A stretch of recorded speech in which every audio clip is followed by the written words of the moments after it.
What's going on, guys? It's your boy Distant Coder, and last week I came to locals and I played an OTS tournament and I ended up winning the whole tournament and taking away the Poker Nights playmat. It was a very cool tournament and I played a very unique deck that a lot of people have been asking for the deck profile for, so I'm going to be bringing it to you guys. It's my Unchained Adventure deck profile. Huge shoutouts to Barracks Bear.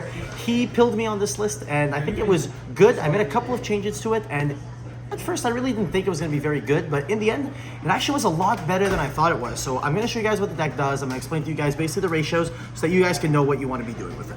So first off, the Unchained engine, you're playing a little bit less of the typical Unchained lineup. So you're still playing 3 Aruha because it's fine because you special summon this, so it doesn't conflict with right. These conflict with right a bit more. You have to crash them in order for them not to. Other than that, you're playing 2 of the Abom and 1 of the Dog, and this is going to be your basically monster lineup for the Unchained monsters. So basically, you're just playing 2 less twins, but it's fine because your games don't tend to grind as much because you are going blind second. You are OTKing or basically blowing out your opponent with a lot of blowout cards. Then for the Unchained spells and traps, you're playing 3 Abomination's Prison, 2 Escape, and 2 Chamber. Once again, you're playing a little bit less heavy on the Unchained stuff because you don't want to just have a hand full of Unchained cards. You want to have some Unchained cards, but you also want to draw the adventure stuff alongside it with some, blowout cards and stuff like that. So you don't have to be playing too heavy on the Unchained cards. So it's pretty fine to be playing 2 Chamber to Escape. But other than that, I don't think the ratios are bad. I think the ratios are perfectly fine. You don't need to bump anything more than that because you have enough of your Unchained cards there in order to draw enough Unchained to be able to play, but not too much so that you're breaking too much on Unchained and not having your other engines.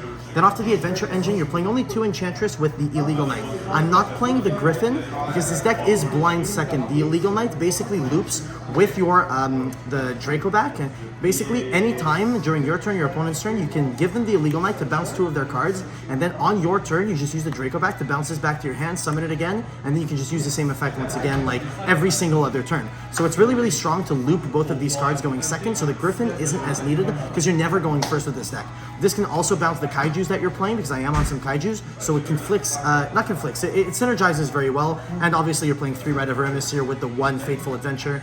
This is your entire Adventure engine. You can play more of this if you want, but I don't think you need more of this. I think 2 is perfectly fine. Then for just your blowout going second cards, you're playing 2 Kaijus. This should be the Godarla because Fluanderies is a very difficult matchup, but I didn't have them, so I played the Radiants. They were perfectly fine. They're a Fiend, so if you get Fiend locked, it doesn't really matter. And I also played a Pankratops and an Alpha, the Master of Beasts. The reason why I'm on Alpha is because it effectively doubles as a second Pankratops, but it also beats over Shishao, so against Sword Soul, the card is very, very strong. Then for blowout second spell cards, you play Change of Heart, you play 3 Raigeki and 3 Dark Ruler No More. If either one of these cards resolves, usually what these cards are used for is to bait out Baronne de Flor, because against Sword Soul, if you bait out the Baronne, then the rest of the turn is free. You normal twin, you crash it, and you out the entire board. But usually if one of these cards successfully resolves, you're winning the game because your engine at that point, you're so up on card advantage that your opponent is not able to come back against your engine that deals with normal summons very easily or deals with combo pieces very easily as well. And then for just simple consistency, you're playing 3 Prosperity. I prefer this over Extrav because the Pot of Prosperity is really good at just digging for your going second cards. If you can't afford this card, yes, you can play Extrav. Do I think it's better? No. I genuinely think that this is better because it digs for the card you specifically need rather than give you that +1. And then to round out the deck, 42 cards. I played 3 Ash Blossom just because it's overall very good. There's no reason not to play it. It just hits every single deck in the format. For the extra deck, you're still playing the standard Unchained lineup for the extra deck. So 3 Rage and 3 Anguish is very, very good. You're typically banishing 1 of each when you Prosperity because you usually don't need 3, but I feel like I'd rather have 3 than not have 3, just so that you pretty much in a grind game always have them unless you Prosperity them away. But if you're Prosperitying, you're digging for your going second cards and you end the game a lot faster. So it's perfectly fine to play 3 of each, and the extra deck isn't very tight. You have a lot of engine room for like non-engine, just toolbox cards. Then I played some weird engine. Bear plays this. I don't know how I feel about it. It never came up, but it's the Dark with the Code Talker Extended. The reason why you play this is because you can make Dark with the Unchained Soul of Disaster, the dog, and then if they have a Dark engrave, you can reborn it and make this, and if this points to a Rekea, you can swing with this, swing with Rekea, then Rekea pop itself for another monster that the Extended points to, and then the Extended gets a second attack. It's like kind of like a bootleg way to push for game if you can't get the access code. Sometimes I can genuinely see that it can come up. It never came up for me in the tournament that I played last week, but I don't think it's horrible. Do I think it's good or needed? Probably not.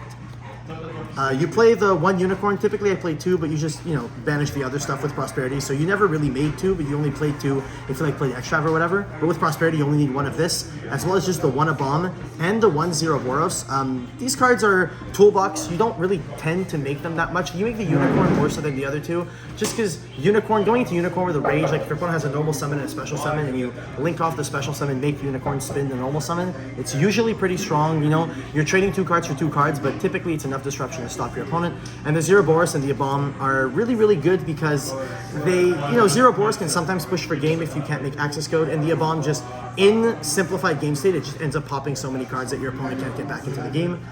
And then the typical classic, you're playing the access code talker. It's the best OTK engine. You can make this with Anguish, you can make this with Rage. The card is just good because it's a Dark Link, so it's fucking broken in engine.